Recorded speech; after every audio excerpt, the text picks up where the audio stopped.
Olá, morada acadêmica! Estamos aqui hoje para falar de uma indicação de uma biografia que é uma biografia, ao meu entender, uma das melhores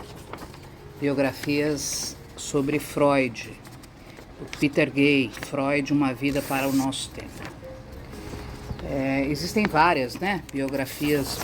interessantes do Freud. Existe uma das últimas aí da Elizabeth Roudinesco também, que é bastante pertinente, mas eu pessoalmente gosto bastante dessa do Peter Gay, da Companhia das Letras, porque além de trazer a biografia de Freud, que para a psicanálise faz todo sentido comentar o autor, pensador, médico e depois psicanalista, porque tem toda uma trajetória de um homem que se reconstrói através do estudo das neuroses e histerias, no século XIX. É uma biografia em que esse escritor consegue de maneira muito significativa trazer contexto sócio-histórico de uma maneira muito bem lineada, e também os conceitos, e as fases de Freud e os seus parceiros, que para a psicanálise são extremamente importantes, Freud aparece nessa biografia como uma esfinge a ser desvendada, como um conquistador de enigmas, um filho de uma burguesia, de uma família tradicional judaica,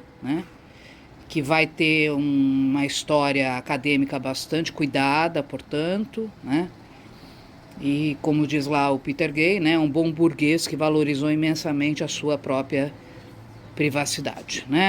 Era um filho, um dos mais queridos da família Freud, que depois também muda o seu sobrenome por conta dessa questão do judaísmo e do próprio antissemitismo, E Freud, que vem então como aquele que perturba o sono da humanidade, Ou seja, é um médico que começa numa fase extremamente positivista, neurológica, e crescentemente vai lutando e mostrando e explicitando os demônios da irracionalidade com as lutas do inconsciente com o nosso consciente, Portanto, o homem que é paradigmático e entendido como um destruidor de grandes ilusões, E também, até o fim da vida, muito ainda preocupado com a veracidade científica, apesar de reconhecer que a psicanálise em seu caminho, também se distanciou um pouco da própria ciência médica, É também um atento arqueólogo da mente, quer dizer, tem várias versões da topologia da mente humana, Pelo menos 3 grandes topologias. E, como eu disse, vem de uma genealogia bastante erudita, filho de uma família que tem, assim como muitas famílias judaicas do seu tempo, tramas e enredos bastante complexos, inclusive casamentos entre os próprios familiares, era algo muito comum naquela época, E nasce em Freiburg, perto ali da região da Morávia, em 1859, e vai para Viena em 1860, onde ele vive, pelo menos no início de sua vida, de maneira bastante ambígua, um amor e ódio por Viena, por uma cidade extremamente vibrante, mas que também já é uma cidade liberal que assiste já a ascensão, tanto de um iluminismo judaico, mas também, do mesmo modo, um antissemitismo bastante conservador, Freud, que se apaixona por Darwin e também tem um forte apelo literário por Goethe, então um homem que se diz de alma alemã, é interessante, E acaba desistindo do direito, que naquele momento era uma profissão muito escolhida, para ser um cientista da natureza, sobre a natureza, Daí a escolha pela medicina e todo o seu caminho dentro da medicina inicialmente, Mas nunca negando a sua inclinação humanitária, lendo bastante, principalmente literatura, Se apaixona pela literatura inglesa, quando também depois se aproxima de Londres, tem grandes influências de outros alemães, como Feuerbach, que vai trazer para ele a questão da próprio humanismo ateísta, e também o seu desejo de lutar contra as doenças nos hospitais, né, e do seu tempo, que naquele momento era, né, bastante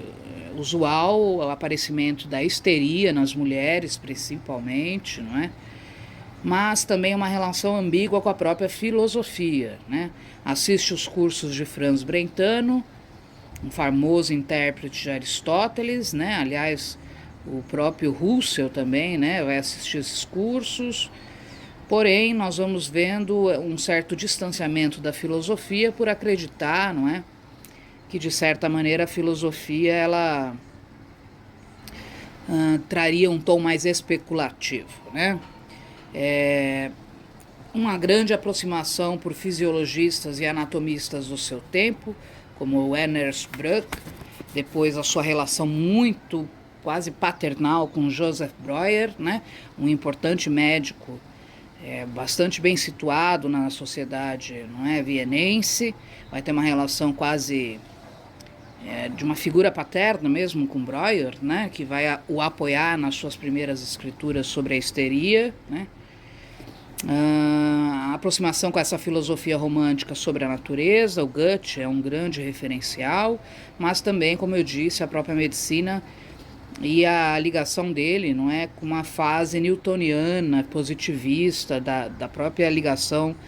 da natureza com as forças químico-físicas, né, que também estavam nos próprios organismos, né. Funda a psicanálise através da clínica, até para poder sobreviver, analisando os primeiros traumas, né, que vinham para ele numa roupagem chamada histeria. Vai encontrar Charcot, que é um médico francês bastante famoso, passa meses na França, né, casa-se com Marta e vai ter aí filhos, a famosa Ana Freud, né, que tem uma relação muito próxima com o pai, e vai ser bem famoso, né, por ter uma história de própria superação em sua própria obra e revisão dos seus próprios conceitos. Fica a dica, Freud, Uma Vida para o Nosso Tempo, do Peter Gay. Acho que é um livro para se reler e se ter na cabeceira, independente de ser ou não psicanalista, né? Foi um homem do seu tempo que quebrou um paradigma importante, né? Do apenas penso e existo. E ele coloca o homem dentro desse chaveamento pós-romântico, né, do inconsciente. Volte sempre, Morada Acadêmica, onde os saberes se encontram.